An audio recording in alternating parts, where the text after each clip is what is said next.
अर्थशास्त्र कक्षा 10 प्रश्न और उत्तर की श्रृंखला में आज हम लोग पहला पाठ का प्रश्न उत्तर करेंगे। तो पाठ का नाम है अर्थव्यवस्था व इसके विकास। तो चलिए पहले हम लोग समझते हैं अर्थव्यवस्था किसे कहते हैं। तो अर्थव्यवस्था उत्पादन, वितरण व खपत की एक सामाजिक व्यवस्था है। मतलब जो आप उत्पादित करते हैं, जो वितरण है, जो खपत है, वह एक सामाजिक व्यवस्था है। इसी को हम अर्थव्यवस्था कहते हैं। अर्थ जोड़ व्यवस्था का तात्पर्य है मुद्रा अर्थात धन या पैसा से। यह दो शब्दों से मिलकर बना है अर्थ और व्यवस्था। तो यह पहला पाठ का हम लोग प्रश्न उत्तर करेंगे। तो पहला प्रश्न है, आर्थिक क्रियाओं का उद्देश्य होता है। आर्थिक क्रियाओं का क्या उद्देश्य होता है? तो जीविका उपार्जन, मतलब अपने जीवन को किस प्रकार से चलाया जा सकता है। दूसरा प्रश्न है, सामान्यतः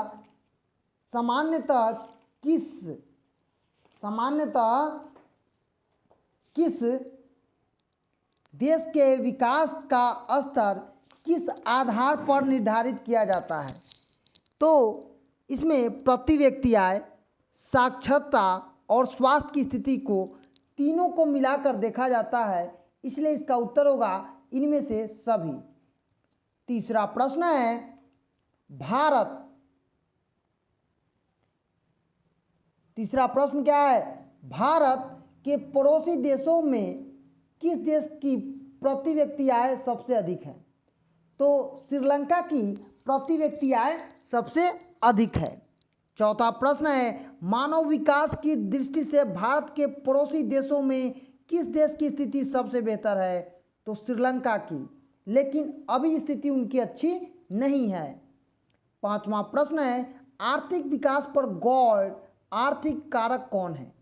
तो गैर आर्थिक कारक मतलब सामाजिक संस्था जो कि गैर आर्थिक कारक में आता है।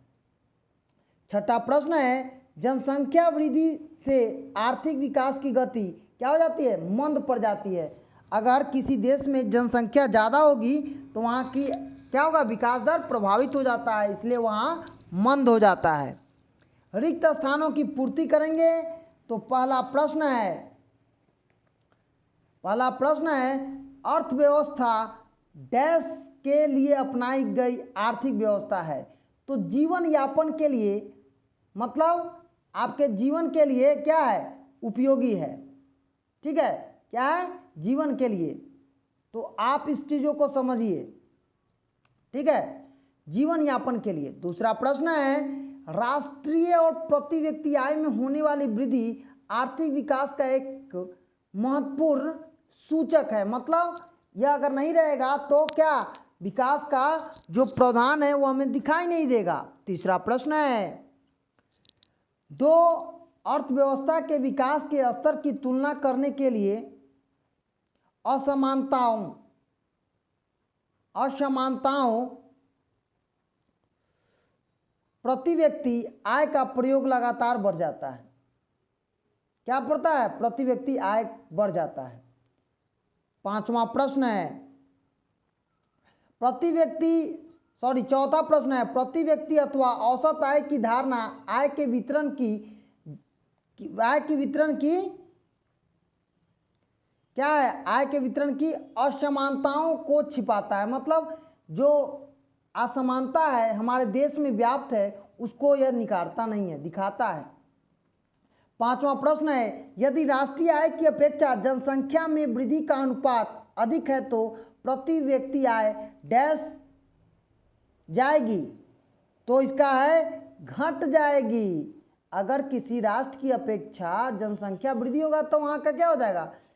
आय घटता है। छठा प्रश्न है, संयुक्त राष्ट्र के मानव विकास प्रतिवेदन में विभिन्न देशों के विकास के स्तर की तुलना लोगों के शैक्षिक स्तर, स्वास्थ्य स्थिति और प्रति व्यक्ति आय के आधार पर की जाती है। जहाँ पर शिक्षा होगा, स्वास्थ्य अच्छा होगा और प्रति व्यक्ति आय अच्छा होगा, वो विकास विकासशील देश होगा। आगे प्रश्न है, जनसंख्या की दृष्टि से बिहार देश का सबसे क्या है, सबसे तीसरा सबसे बड़ा राज्य है। क्या है, तीसरा सबसे बड़ा राज्य है। 8वां प्रश्न है, बिहार की 90% से अधिक जनसंख्या अपने जीविका उपार्जन के लिए कृषि कार्य पर निर्भर करती है। क्योंकि यहाँ उद्योग धंधा नहीं है, इसलिए यहाँ के लोग क्या करते हैं, कृषि में अपना समय ज्यादा व्यतीत करते हैं। 9वां प्रश्न है, 10वां प्रश्न है, सब्जी के उत्पादन में बिहार का देश में कितना स्थान है, तो दूसरा स्थान है। कितना स्थान है, दूसरा स्थान है। सही और गलत करेंगे। आर्थिक विकास से किसी देश की राष्ट्रीय आय में क्या होती है, वृद्धि होती है। सही बात है। दूसरा है, दो देशों के विकास के स्तर की तुलना करने के लिए प्रति व्यक्ति आय का कोई विशेष महत्व नहीं है, तो ये बात गलत है। तीसरा है, राष्ट्रीय आय की अपेक्षा जनसंख्या में वृद्धि होने से प्रति व्यक्ति आय में वृद्धि होती है, ये बात भी गलत है। चौथा प्रश्न है, विगत वर्षों के अंतर्गत आर्थिक विकास की माप के लिए कोई वैकल्पिक मापों का विकास हुआ, यह सही है। और 5वां प्रश्न है, खनिज पदार्थों की दृष्टि से बिहार अभी भी एक धनी राज्य है, नहीं पिछड़ा हुआ राज्य है, गलत होगा। 6ठा प्रश्न है, उत्तर बिहार की भूमि बहुत कम उपजाऊ है, यह बात गलत है, उपजाऊ है, इसलिए यह क्या होगा, गलत होगा। अब चलिए हम लोग प्रश्न उत्तर की श्रृंखला में चलते हैं। तो पहला प्रश्न है, अर्थव्यवस्था क्या है। तो अर्थव्यवस्था जीविका उपार्जन, मतलब आप जो जीवन यापन करते हैं उसके लिए अपनाई गई आर्थिक व्यवस्था है, जिसे हम क्या कहते हैं, अर्थव्यवस्था कहते हैं। दूसरा प्रश्न है, आर्थिक विकास से आप क्या समझते हैं। तो उत्पादन व आय में होने वाली वृद्धि से, जैसे कोई भी वस्तु है आप उसका उत्पादन ज़्यादा करते हैं तो आपको पैसा क्या मिलता है, ज़्यादा आय होता है, इसी को समझाया गया है। तीसरा प्रश्न है, राष्ट्रीय आय क्या है। तो राष्ट्रीय आय होता है एक निश्चित अवधि में उत्पादित समस्त वस्तु, मतलब एक अवधि है, जैसे 12 महीना मानिए या 6 महीना मानिए या 3 महीना मानिए, तो वस्तु और सेवाओं का मौद्रिक मूल्य, माने जो भी आप सेवा देते हैं या आपका मूल्य है जिसमें विदेश से प्राप्त होने वाले आय भी शामिल होते हैं, उसे हम राष्ट्रीय आय कहते हैं। चौथा प्रश्न है, प्रति व्यक्ति आय से आप क्या समझते हैं। तो देश की कुल राष्ट्रीय आय में कुल जनसंख्या से भाग देने पर जो शेषफल आता है उसे हम प्रति व्यक्ति आय कहते हैं। हमारे यहाँ आय क्या है, कम है। 5वां प्रश्न है, राष्ट्रीय आय का जनसंख्या से क्या संबंध है। देखिए हमारे राष्ट्रीय आय में जनसंख्या से बहुत बड़ा संबंध है। तो राष्ट्रीय आय का जनसंख्या से आर्थिक विकास में उल्टा संबंध है। राष्ट्रीय आय की अपेक्षा जनसंख्या में वृद्धि होने से प्रति व्यक्ति आय घट जाता है और आर्थिक विकास की दर कम हो जाती है। जहाँ जनसंख्या ज़्यादा होगा वहाँ पर देश क्या करेगा, विकसित नहीं होगा, क्योंकि शिक्षा चाहिए, स्वास्थ्य चाहिए, मूलभूत सुविधा चाहिए, वो देश नहीं दे पाएगा तो उसका विकास संभव नहीं होगा।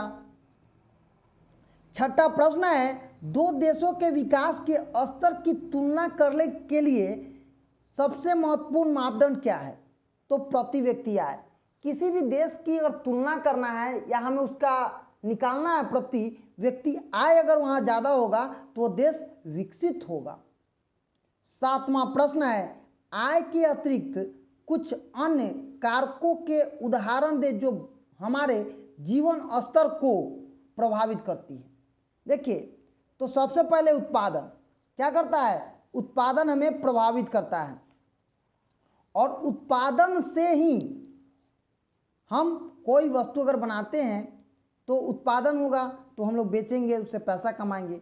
रोजगार, अगर देश में रोजगार होगा तरक्की ज़्यादा होगा। स्वास्थ्य और शिक्षा, यही मूल कारण है। 8वां प्रश्न है, जीवन की भौतिक गुणवत्ता के 3 प्रमुख सूचांक क्या है? तो जीवन प्रत्याशय, शिशु मृत्यु दर और मौलिक साक्षरता।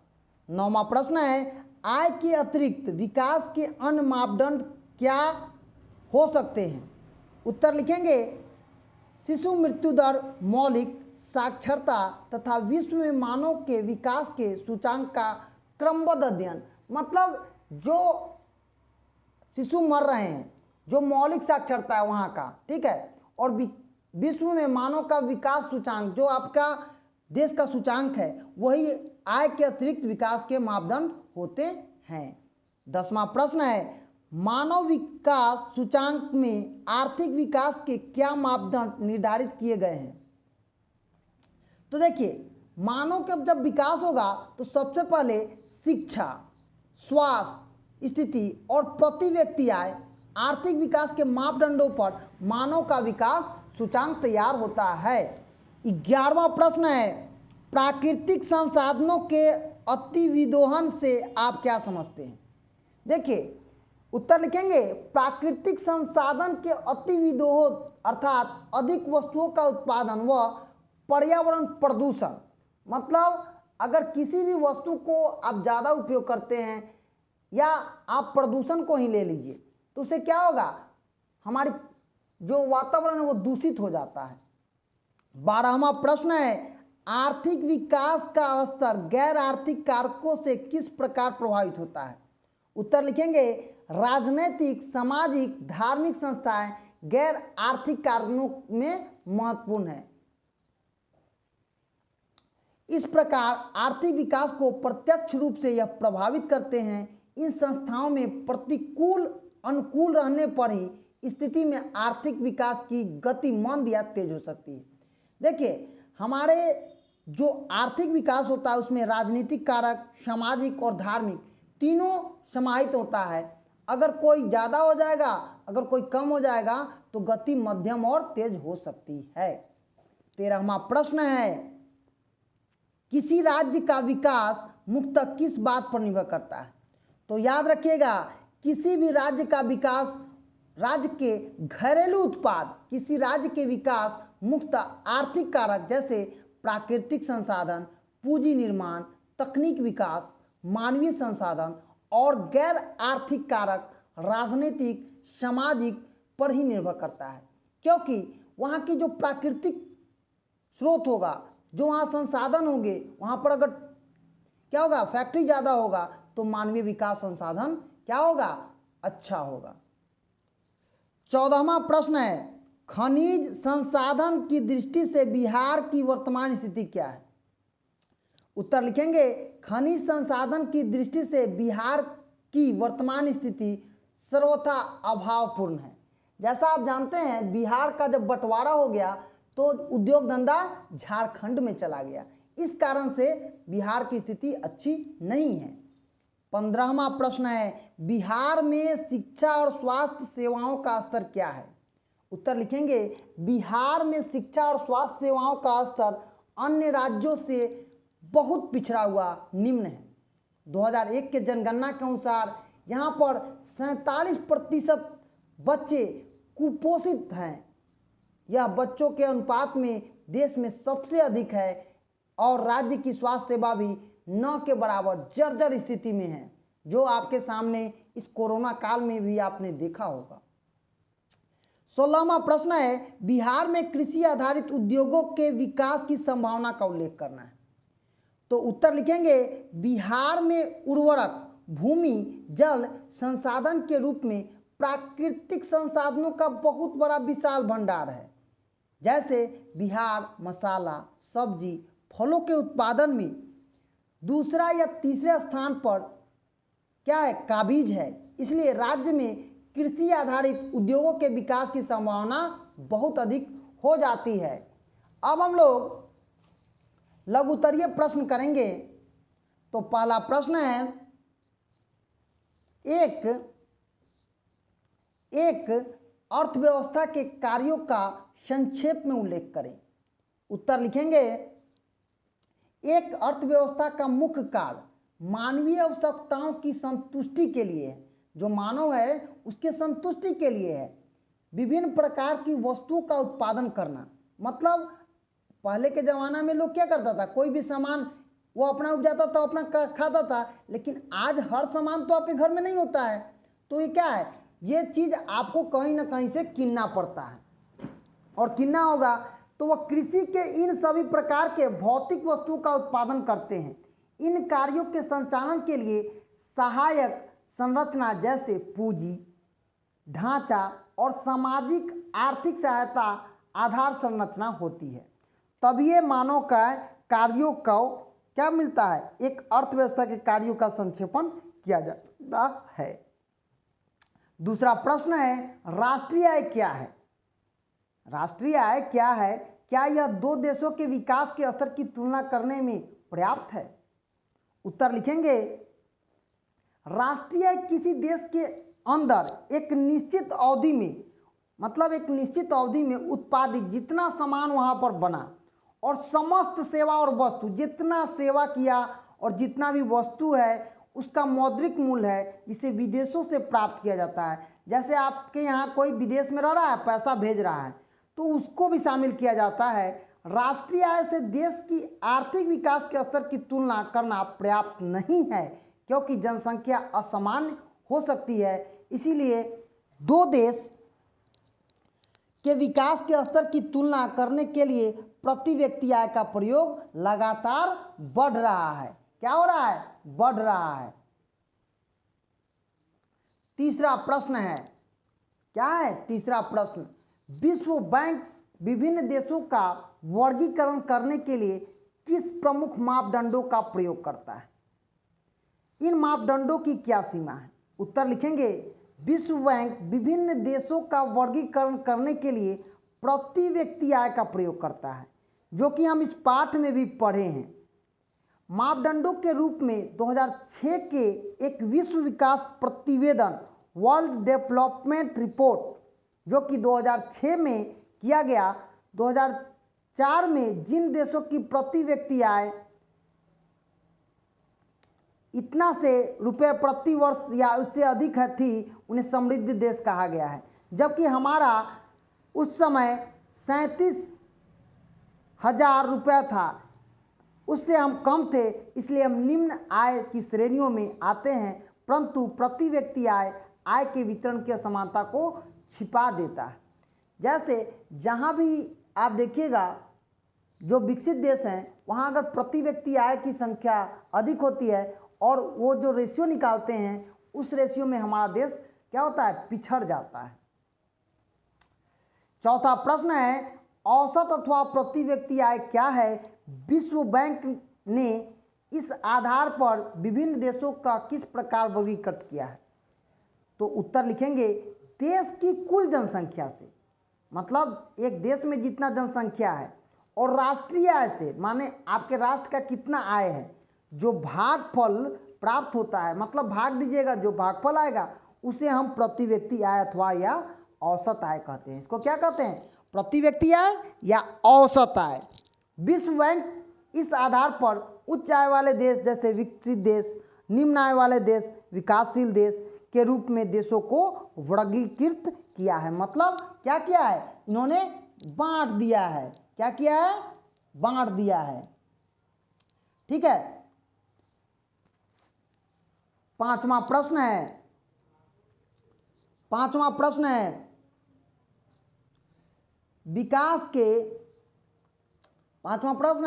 विकास को मापने का संयुक्त राष्ट्र विकास कार्यक्रम UNDP का मापदंड किस प्रकार विश्व बैंक के मापदंड से अलग है?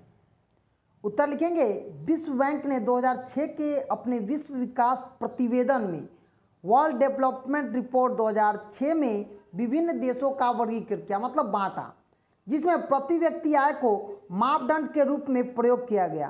परंतु संयुक्त राष्ट्र विकास कार्यक्रम UNDP विभिन्न देशों की तुलना का वर्गीकरण करने में मानव विकास प्रतिवेदन, जो कि 1990 के प्रतिवर्ष प्रकाशित कर रही थी, मापदंडों के रूप में प्रयोग करती है। इससे देश के शैक्षिक स्तर, स्वास्थ्य की स्थिति और प्रति व्यक्ति के आय के आधार पर किया जाता है। क्या किया जाता है? प्रति व्यक्ति आय के आधार पर किया जाता है। छठा प्रश्न है, हम औसत शब्द का प्रयोग क्यों करते हैं? इसके प्रयोग की क्या सीमा है? विकास से जुड़े उदाहरण द्वारा स्पष्ट करें। तो औसत या प्रति व्यक्ति आय किसी देश के विकास की क्या है? एक मापदंड है। ठीक है, तो इसके द्वारा दो या दो से अधिक देशों के विकास के स्तर की तुलना करते हैं, पर यह धारणा आय के वितरण की असमानता को छिपा देता है। उदाहरण के तौर पर औसत आय से किसी देश के नागरिकों का आय का वितरण या जीवन स्तर, शिक्षा, स्वास्थ्य के बारे में हमें पूर्ण जानकारी नहीं मिल सकती है, जो आर्थिक विकास के मापदंड हैं। सातवां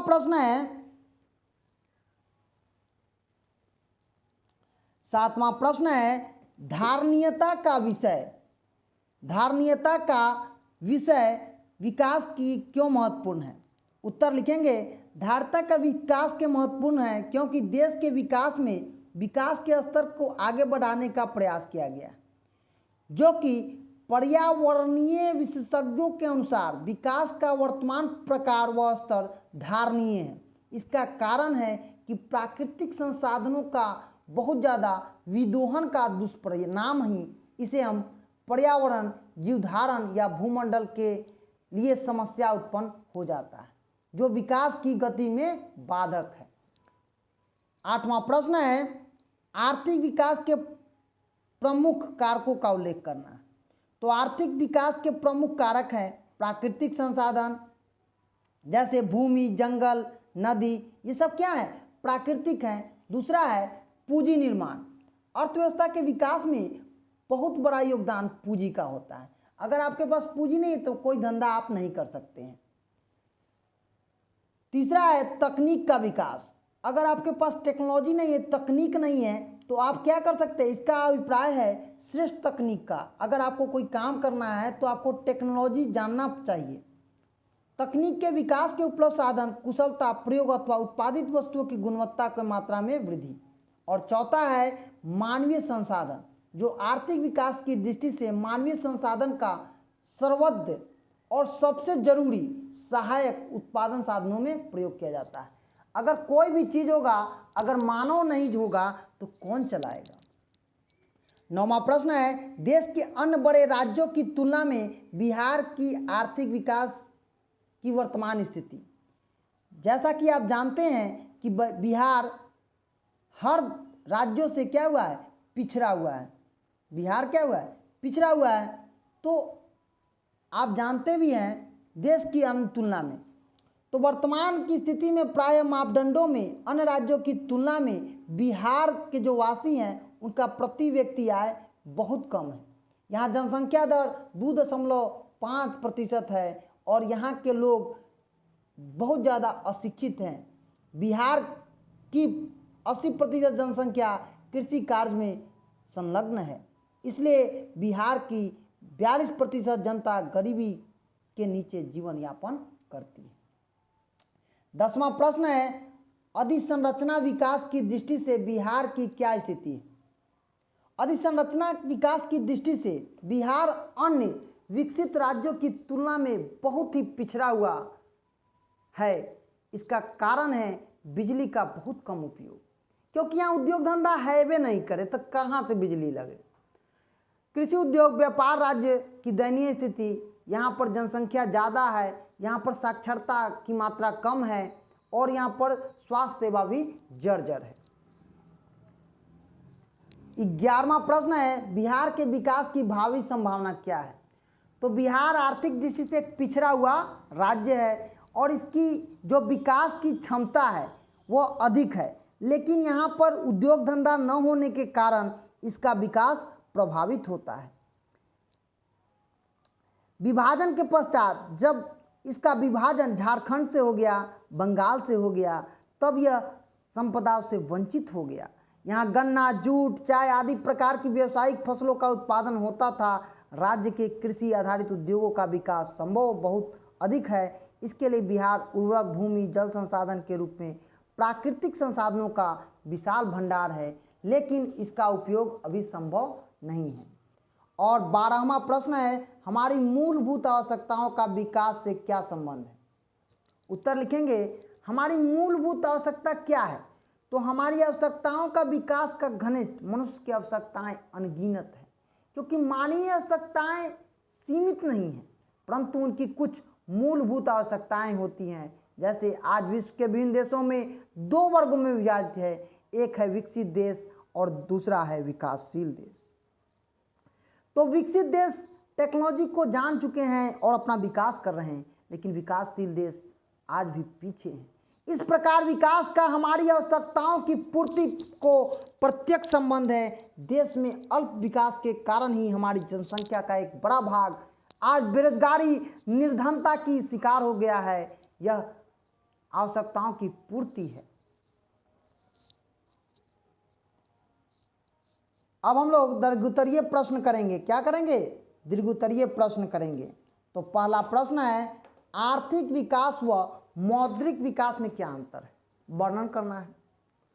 तो आर्थिक विकास मतलब अर्थशास्त्र से कर रहा है, मतलब पैसा से कर रहा है। क्या कर रहा है? पैसा से। तो आर्थिक विकास का अर्थ है देश के प्राकृतिक व मानवीय संसाधनों के कुशलतम प्रयोग द्वारा राष्ट्र व प्रति व्यक्ति वास्तविक आय में वृद्धि करना। इस तरह आर्थिक विकास का मुख्य उद्देश्य है अर्थव्यवस्था के समस्त क्षेत्रों में उत्पादन ऊंचे स्तर पर करना। जैसे मौद्रिक विकास के अंतर्गत मुद्रा के प्रादुर्भाव से आधुनिक मुद्रा के प्रचलन तक के काल को सम्मिलित करता है। मुद्रा के आगमन से पूर्व वस्तु विनिमय प्रणाली का प्रचलन था, इसके बाद सिक्कों, उसके बाद कागज, आज प्लास्टिक मुद्रा जैसी और डिजिटल मुद्रा भी अब आ चुका है। तो विकास का क्रम जो है ना, मौद्रिक नीतियों को भी प्रभावित करता है। दूसरा प्रश्न है, विकास की अवधारणा को स्पष्ट करें जिस आधार पर कुछ देशों को विकसित और कुछ को विकासशील कहा जाता है। देखिए, आर्थिक विकास की अवधारणा तथा इसका क्रमिक विकास हुआ है। मतलब विकास होता है, धीरे धीरे होता है, ये नहीं कि एकाएक दिखाई देगा।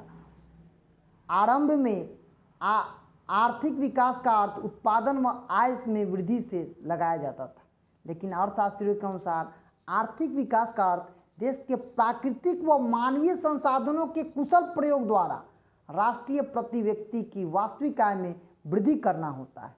परंतु अर्थशास्त्रियों द्वारा राष्ट्रीय और प्रति व्यक्ति आय में होने वाली वृद्धि आर्थिक विकास का सूचक नहीं है।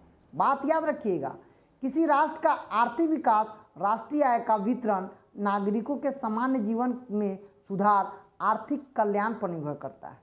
इसलिए विश्व बैंक 2006 में अपने विश्व विकास प्रतिवेदन राष्ट्रीय और प्रति व्यक्ति आय में होने वाले वृद्धि के आधार पर कुछ देशों को विकसित देश और कुछ देशों को विकासशील देश की श्रेणी में रखा था। तीसरा प्रश्न है, विकास के लिए प्रयोग किए जाने वाले विभिन्न मापदंडों अथवा संकेतों का उल्लेख करें। क्या करना है? संकेतों का उल्लेख करना है। तो राष्ट्रीय और प्रति व्यक्ति आय में होने वाली वृद्धि आर्थिक विकास को मापने का एक महत्वपूर्ण मापदंड है, परंतु इसमें कुछ कमियां भी हैं। प्रति व्यक्ति और औसत आय द्वारा 2 या 2 से अधिक देशों के विकास के स्तर की तुलना करते हैं और प्रति व्यक्ति आय के वितरण की असमानता छिपा देते हैं। इस प्रकार प्रति व्यक्ति आय की सीमताओं को, मतलब जो सीमाएं हैं, उस कारण आर्थिक और सामाजिक विकास के कुछ वैकल्पिक केंद्रों का विकास किया जाता है। जीवन के भौतिक गुणवत्ताओं का सूचक मॉरिस के अनुसार किसी देश की आर्थिक विकास को जीवन प्रत्याशा, शिशु मृत्यु दर तथा मौलिक साक्षरता की सूची के अनुसार ही मापा जाना चाहिए। चौथा प्रश्न है, विकास की धार्यता क्यों आवश्यक है? विकास का वर्तमान स्तर किन कारणों से धारणीय नहीं है? उत्तर लिखेंगे, आर्थिक विकास को मापने के लिए किसी देश की आर्थिक विकास की धारणीयता को समझना आवश्यक है।